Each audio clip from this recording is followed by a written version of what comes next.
In this screen recording, I'm going to show you how to maximize the space on your bookmarks bar and how to utilize folders to help with that space as well. So the first thing that I want to show you is if you do not see your bookmarks bar in Chrome, you choose the little snowman or the three dots here in the corner, choose bookmarks and show your bookmarks bar. Now as you can see, I have a folder already here because I'm going to show you how that comes into play here in a little bit, but right now it is currently empty. If you look at the tabs that I have currently open in my browser, you can see that the tabs have a little picture on the side, and these little pictures are called favicons. Some of the favicons are specific to the website, and some of them have been created by the user themselves.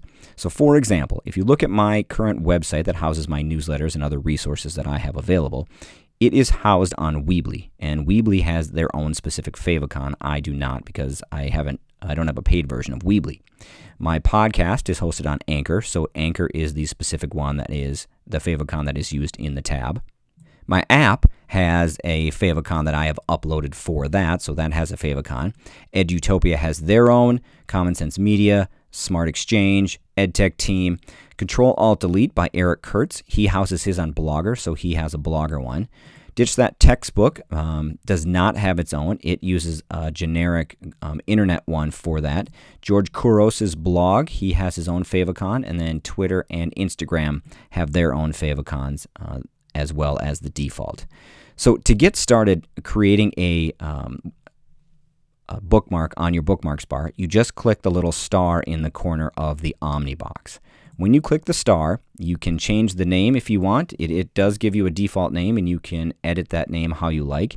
And then you choose Done, and there it is. It shows up as the newsstand with the little favicon next to it. I'm going to do a couple more of these just to show you. If you choose the star, edit the name, call it the podcast, save it to the bookmarks bar, save my website to the bookmarks bar. You can see here that the folder it defaults to is bookmarks bar, so it is the whole generic bookmarks bar. So if I click Done, if I wanted to go into a new folder, I can choose the website, I choose the star, and then I have the option I want it to go to EdTech Resources here, right? So I highlight, I get rid of the home part, I want it to go to EdTech Resources, and I choose Done.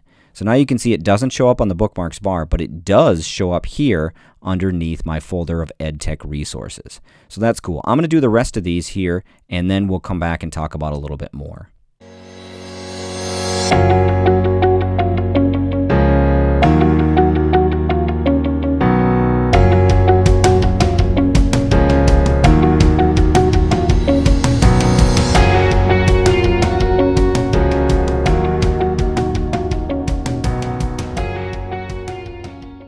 Okay, so I have my websites all set up the way that I want on my bookmarks bar, and everything, as far as I can tell, looks great.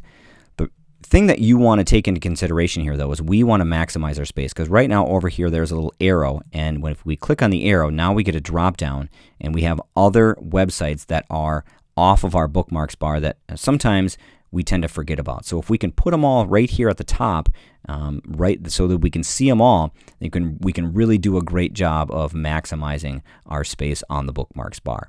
So let's do it this way. So let's say I want to create a new folder. So I right click on my app or on the website on the bookmarks bar. I choose Edit. Then I get the Edit Bookmarks bar, and I can choose New Folder. And I'm going to call this, for my resources, call it Troy Reynolds Resources. Now you can see I created the folder. Here's my folder. It goes to the very end of my bookmarks bar. There's a little arrow here, and you can see now that I have an app, or I have a website in my folder. I can take and drag other websites easily without changing anything right into the folders that are already created. So you can see I move that one, I move Smart Exchange, and here are the apps that are in my folders. Now the favicons, this is where the cool part comes in. So if I have this edNewsstand one here for my website, if I right click on it and I choose Edit and I get rid of the name, now I just have the favicon, and I can click and I can drag that to the front of my bookmarks bar. And I can do that here with a couple of these. So let's edit. Let's make George Couros just his face. We'll move that here to the front. We'll move my EdTech Resources folder to the end of this.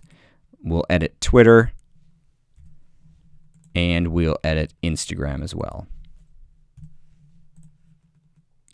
Now you have these websites, these favicons, right here at the front of your bookmarks bar, so you've maximized all the space here. Same with some of these other ones, these EdTech resources. If I click down here, I choose Edit, I can get rid of the EdUtopian name, and I can click Save. In the folders, I kind of like to keep the name because then you can see a little bit more what you want, and you don't need to maximize any of your space because it's already in a folder.